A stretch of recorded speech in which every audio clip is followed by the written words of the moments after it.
Wbdn, tell a friend, bring a friend. Lights, camera, action, let the show begin. Maya Shola, give a warm welcome and round of applause to Darrell and Maya Shola.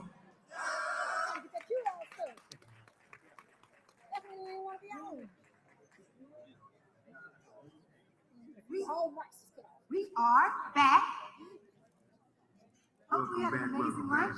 Hope you had a great time. The food is really, really good. But more importantly, we really hope you added some contributions. Anybody add a contribution during lunch?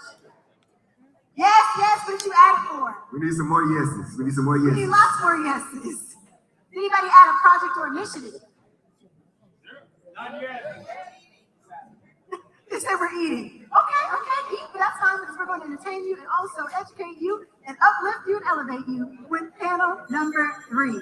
So we'll let them get that slide up and that link together, and we will get started. What you can do in the meantime is open your app. Make some contributions. Add your initiative or project. You can also fill out your profile. There's a place to add your photo, and you will not get added to the directory unless you add a photo to the app. You can also add in your website, places people can find you, and you can look at other people and their profiles in the directory as well on the community tab.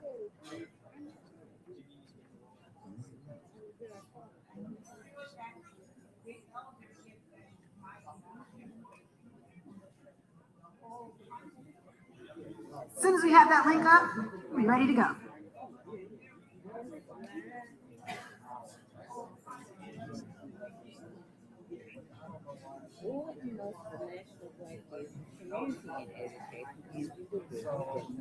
Can we get the link up, ABT?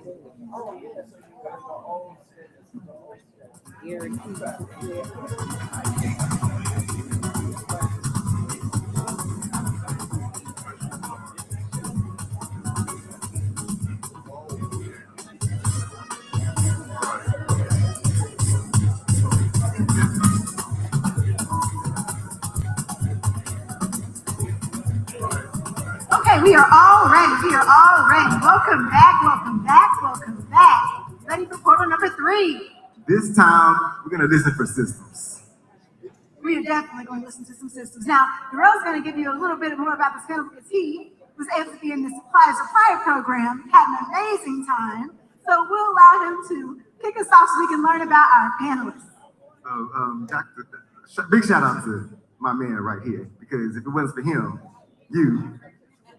I wouldn't have been a supplier and buyer graduate.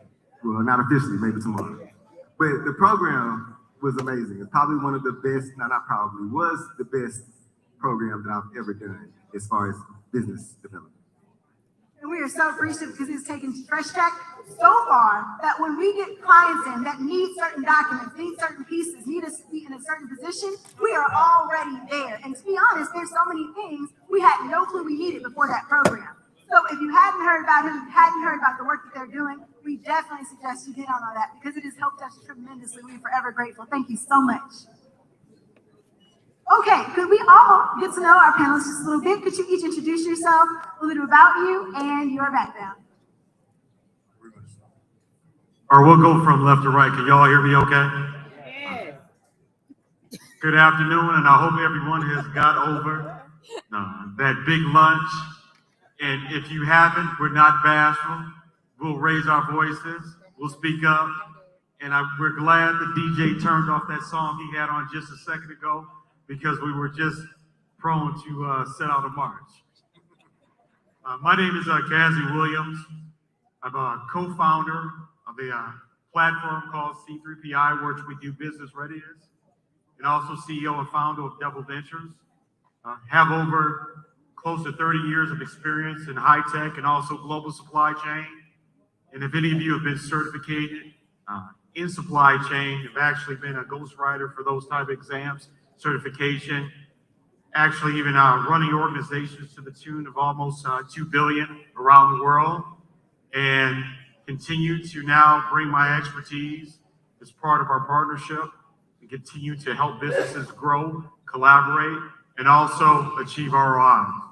Oscar, I'll pass it over to you. All right. Good afternoon, everyone. Oscar Frazier here. I'm the founder and CEO of In Demand Consulting Services, Inc. We started in 2004, and in the last 3 years, we've been able to generate $1.8 billion in awarded contracts through federal contracting. Right. I'm also the co-founder and CEO of C3PI, which is Cultivating Capital Collective. Super excited to be here today to tell a few, war stories, all that kind of good stuff. And hopefully it'll be something valuable to all of you. Thank you so much. And again, the third of the three musketeers here. My name is Dr. Forrest Carter. I am CEO, founder, Carter & Associates Strategic Marketing. I'm very proud to also say I'm the National Director of NBL's National Buyer Supplier Program. Again, we have a proud graduate. I was telling you, from being a freshman in the program to now being a sponsor of the conference, that's quite an advancement. I'm a retired professor from Michigan State University. I was the university's first professor of entrepreneurship, where I directed the Broad Entrepreneurship Institute and Innovation. And so again, welcome your questions, whatever insights we might be able to provide. I look forward to it.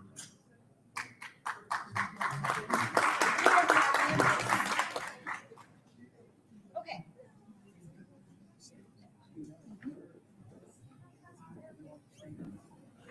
So now we're going to start. We want to talk about what we're going to be listening for.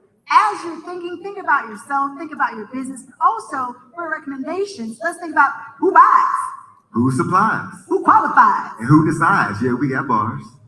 what does it take to break it down, and who needs to act. That's what we're looking for in these suggestions. So, without further ado, let's start panel number 3. On your app, on that home page, again, you'll see a big red, black, boom, live now, and we're in portal 3. So you're going to click into the portal. I'll just number 1 to make sure everybody's in the right spot. So go ahead and go to question number 1. And as I ask our panelists, we want to see you in real time send those in submissions so we can see your submissions on the screen. Question number 1. What must the National Black Business Community and Education Engine deliver that no single chapter or HBCU can deliver alone? I think most small businesses, especially in the Black business community, lack full-scale ecosystems. And here's what I mean by that. Oftentimes, you usually have one or the other. You'll have a complex education arm, but no actual lane into government contracting or corporate contracting. You may have, funding, but you don't have the understanding of exactly how to get to the government contracts, to the corporate contracts either. What has to happen is there needs to be an entry point, right? So typically, a successful organization first does an analysis or an assessment of their organization. Where are you today, right? And then you build a 90-day kind of roadmap, 30, 60, 90-day roadmap of how you need to get there. What are the elements that you need? But most times what happens once you have that kind of a 30, 60, 90-day plan, it typically falls off after that because there's no follow through. An ecosystem enables you to actually have all of the elements along the way. So for example, if you need technology, there needs to be a flow through for all the different technologies under one ecosystem. So now you're not having to go out there and identify 5 different technologies across different complex organizations, right? So, and then once you've got your technology, what's the handoff to actually get into the government or the corporate contracts? Those things typically do not exist inside most Black small businesses. Thank you. So if I can add on to that just a little bit. Everyone on your table, what you have on your table, you may find a little QR code. And what you'll find is you may have one, they have 2. But one you'll find on your table that says the global buyer. But just what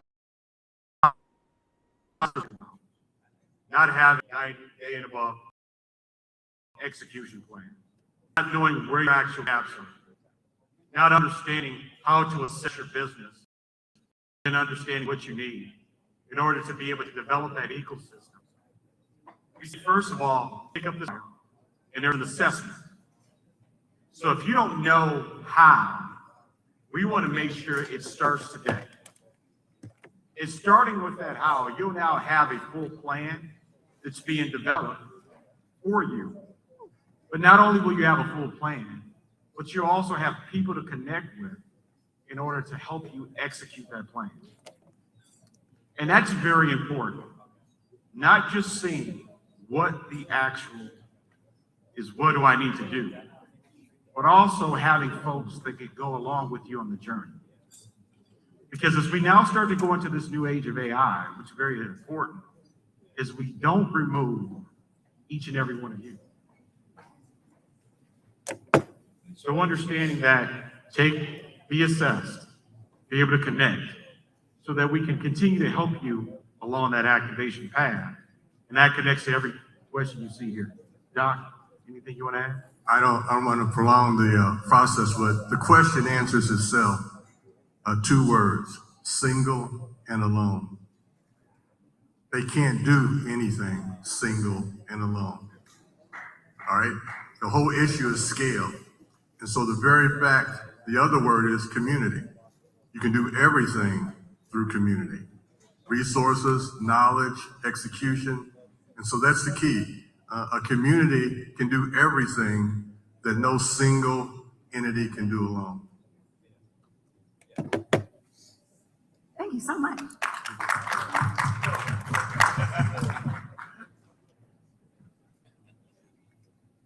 Okay. We'd like to move on to question number 2. We'd also like to see some contributions because we have not one that we've seen. So I did do contributions. Let us know. We'd love to hear from you. Or this might just be something that the panelists are really well versed in, and some of us are here to learn, like myself. So if you're with me, I understand. Let's move to question number 2.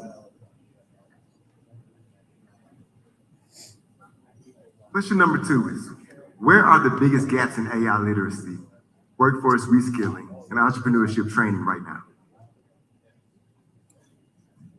Well, I'll jump in. I think the biggest gap happens well before AI comes onto the stage.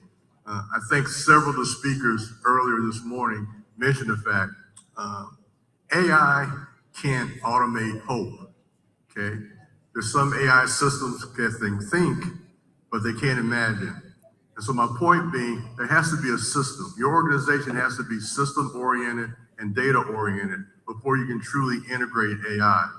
So the biggest gap is the fact that many of our organizations are jumping on AI, getting the latest ebook, getting the latest platform, and really don't have a system in place that AI can automate or the AI agents can activate. So I've found that the biggest gap isn't in learning the technology per se, but having an actual system within your organization that AI can be adapted to. We conducted an assessment where we assessed 312 small businesses about 3 months ago, Cassie and I. And of those 312 small businesses, only 146 of them actually completed the actual assessment from end to end. It was only a 5-minute assessment. Here's what the data showed us. Within that 146 small businesses, 93% of them scored in the lowest tier of readiness. And the main reasons were around governance, lack of governance, lack of things like just documentation on succession planning, things like that. But they scored the highest on AI adoption. What does that tell us when you really think about the data? I'm a data guy if you guys can't tell, right? So what does that tell you? What that tells you is you are moving faster with AI to failure because you don't have governance, you don't have infrastructure, you're lacking technology. So one of the biggest gaps that happens right now is around the baseline things that's required to be successful in business, right? Everyone's jumping to AI, but that's going to get you to failure faster, right? So just adding on to that, one of the biggest things is we did the assessment, and everyone scored very high on AI. Just to what Oscar, also to what Dr. Carter has spoken to, it's knowing what to do with the tools that you have. You know, there's a saying that each one of us know goes like this: I'd rather see a sermon than hear one any day.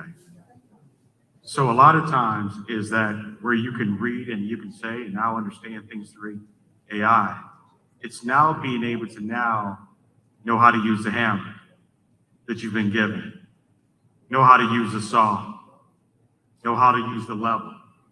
So if you now have all these tools and you're now using it and you're actually producing content and you don't know what the heck you're talking about or what you're doing, it was non-value add. So just based on the point of understanding where your gaps are, but understanding, knowing where your strengths are, and making sure you're activating within your strengths so that you can make sure the tools are an enhancement to deliver one thing in business, and that's an ROI. If you're not delivering an ROI from anything you're doing, guess what you're doing? You're wasting all of our time, even in this conversation right now. So that's a place where you need to take a look inside, self-evaluate, then take the action. And maybe we can help you with that. Excellent, excellent. Let's give them a round of applause for that. If I heard anything, what I heard was get your foundation together. Get your foundation before you do anything else with AI. So you don't, what do you say? Get to failure fast. You don't want to do that at all. Okay, let's go to question number 3.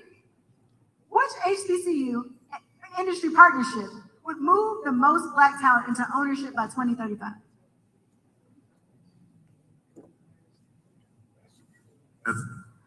That's a good question. When I think ownership is certainly key, but and I don't want to downplay that, but I think we lose cognizance in terms of impact on the community. And what do I mean by this? I think it's been mentioned maybe once or twice. We want each of you to be certainly successful individually, but collectively, we have a responsibility, I think, to deal with our well, maybe not number one, that might be pushing it, but certainly a significant issue is the wealth gap. Okay. And looking at that wealth gap, certainly getting more of us in business, but we got to have impactful businesses. So my thing is, I need more BE 100 businesses to be Fortune 500 businesses. Okay. I need more businesses then to move into BE 100. Once we get scale, we can change communities. Okay. It's one thing to have a lot of businesses, but essentially self-employed individuals that can't collectively impact the community. So I want, change the question. I think the biggest thing we can do to have an impact on that wealth gap is to move existing businesses into bigger businesses. Okay, that in turn will impact more businesses. Okay. But as I look at that well, I believe in the Willie Sutton theory of economics. Yep. Remember Willie Sutton, the famous bank robber, okay, of the 1950s? They said, why you rob bank? He got arrested, released, arrested 14 times. And they finally asked him, why do you keep robbing banks? And he said, that's where the money is. All right. And so, again, this is commercial. When you join us, hopefully tomorrow, we're going to have a buyer-supplier readiness session across the hall there. Where we're going to talk about the fact Fortune 500 companies and government entities, their expenditures represent 70% of GDP. That's where the money is. So our businesses have to be bigger businesses to tap in to that level of expenditure. That in turn will create more businesses. But I think as collectively as a community, all our science, all our knowledge, all our innovation has to make existing and I'm not trying to pick, but if somebody's already got the, same rule. Okay, when you went to the club, the first thing you look for is who else is already in the club, right? That gets you past the bouncer, all right? So we got some folks already in the club. Let's get them bigger, because then they're gonna get us in, all right? And so that's my main, I guess, gospel of the day, if you will. work collectively, okay, to get those that have a foot in the door, the rest of us in the door. All right, you all, on the count of three, I want you all to say a number. That number is 3, okay? I'm gonna count from 1 to 3. I want you to say this number out loud. Say it loud for me, okay? 1, 2, 3. 3. Years and HBCUs and education is about to change. I'm gonna tell you what's going on. Some of you may already know about this. But Title IV universities and colleges that receive grants or funding for you to get loans, etc., they're gonna have to start being able to show that graduates have comparable salaries to those that also have the same kind of degrees. Did you know that? And if they don't show it in about 3 years, they're going to start losing their Title IV funding, which means students will not be able to get loans, grants, etc. And this goes department by department. Think about this for HBCUs. Historically, when people graduate from HBCUs, we tend to either come out with a lower salary, right? So if you've got a bachelor's degree, you have to be able to show that universally that salary from whatever HBCU you graduated from is comparable to your peers. Now, what does that mean for industry partnerships? It's something that's out there called problem-based learning. Corporations and industries can actually join with HBCUs and they can begin to give us problems to solve while we're in school. Imagine this. IBM comes to you and they say, look, HBCU, I went to JCSU for undergrad, so I went to JCSU. IBM comes and says, look, we've got a real problem that we need for you all to solve. Imagine having students format either an LLC or a small business, and they solve the problem. So when they graduate now, they don't just have a resume. They've got past performance. They've got experience. These are the things that HBCUs and industry partnerships must do. This is no longer a should do. This is a must kind of scenario now. Because in about 3 years, you're going to start hearing about this. You can Google this now. It's the resolution. I can't remember the entire name of it. But if you go out to journey.c3pi.com, all the data's there. We're giving it away for free because it's information that we must do. And we've got about 3 years to do it. Wow, what a great example of a fully outlined recommendation with strategy and implementation. Give that a round of applause.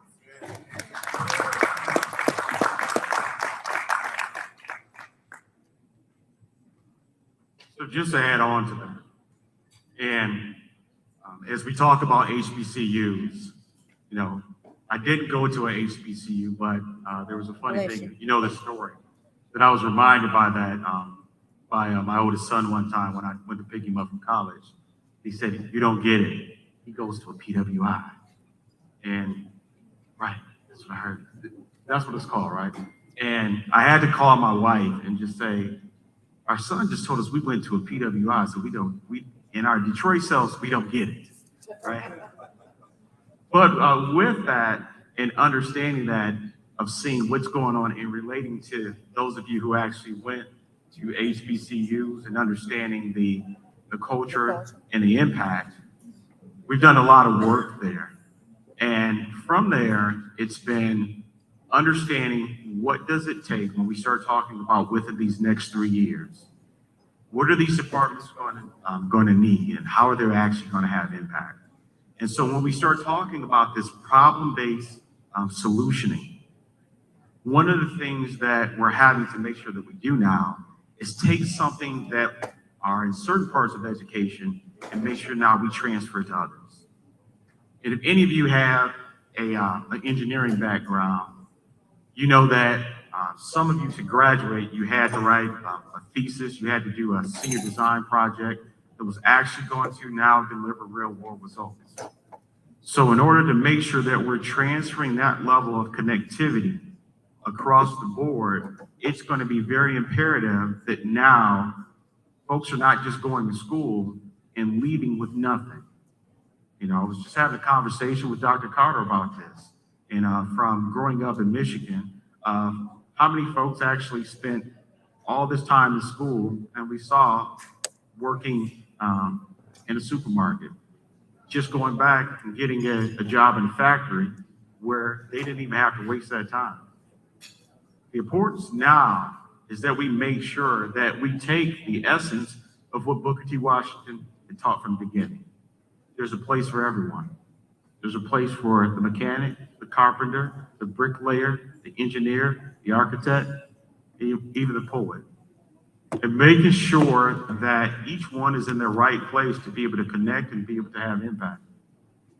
Because what we must do is make sure collectively at our universities and our communities, we're delivering results. We're gonna have to go back to some things that we thought we overcome, but what we didn't overcome is now we created a lot of fragmentation and overcoming versus now creating more connectivity and having impact. And so we're gonna have to continue forward with looking at how do we now make sure our schools are now delivering real world results to now make sure we're having real world impact globally within our communities, globally connecting with organizations as we now see our students lead. And as many of you are leading, and I see many of you leaders that are here, that are global leaders looking to have global impact, what we're looking to do is to be able to develop not the workforce and also the thought leaders to now make sure that you're having global impact. So this is very important right now, and we look forward to continue to help you develop that. Thank you so much. That was extremely insightful, especially if you have any HBCU individuals out there that can make some of this happen. Let's talk. Let's get this moving. If you have any way you can add to this, if you have an idea in that community area, you can add your own idea, and we can all work from that as well. So let's go on to question number 4. What marketplace, LMS, or membership feature would you actually use every week, and why? Selfishly, I would actually use C3PI. But here's why, in all honesty here. When you think about a marketplace, here's what I think about how I would define that. Especially when I think about the ecosystem that I mentioned earlier today. What you need is a single place that has proven technologies and proven solutions that you don't have to vet on your own because others have already done it, that look like you, that talk like you, that understand exactly what we need, right? And so oftentimes, if you just put in Google that you need a new LMS or a learning management system, you may get back 50 different Google results, right? But why not be able to go into a single ecosystem to do that? And again, this is not something that's really self-aggrandized here, but C3PI, that's how we built it, because we were tired of having people come to us and try to figure it out on their own.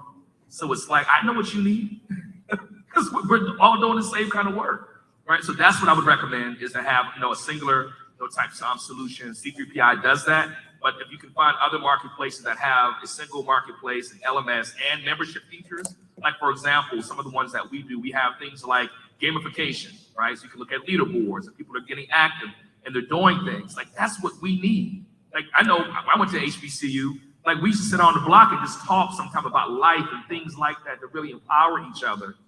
That's what our systems need to be able to do as well. Real talk conversations with real technology that's vetted. That's not someone's just trying to pour on top of you. And let's go get to the money, right? That's right. So, just making sure we bring it home again, is that if you have this flyer on your table, please take it. If you see it, anybody got it can hold it up. All right. Thank you for everyone holding it up. Now, as you're holding it up, scan the QR code, take the NBL assessment, and let us help you activate in these areas. This is not an area of branding, but only what we want to now be, what's promoted is your brand, your education systems, your marketplace, your businesses, your communities. Help create and activate the entire ecosystem. Because one thing that has really been talked about is how we do it together. We're lifting and climbing together.